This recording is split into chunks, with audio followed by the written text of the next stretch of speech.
بسم الله الرحمن الرحيم إن هذا القرآن يهدي للتي هي أقوم ويبشر المؤمنين الذين يعملون الصالحات أن لهم أجرا كبيرا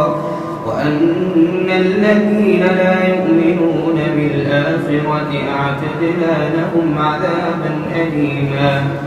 ويدعو الإنسان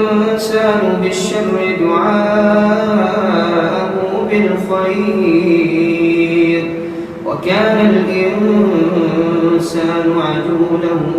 وجعلنا الليل والنهار آيتين فمحونا آية الليل وجعلنا آية النهار مبصرة لتبتغوا فضلا من ربكم ولتعلموا عدد السنين والحساب وكل شيء فصلناه تفصيلا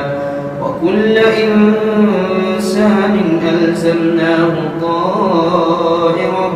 في عنقه ونخرج له يوم القيامة كتابا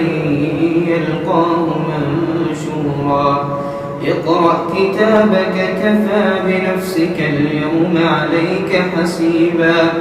من اهتدى فإنما يهتدي لنفسه ومن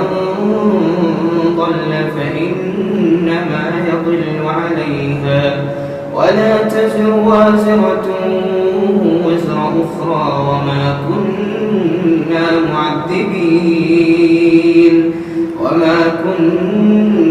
معذبين حتى نبعث رسولا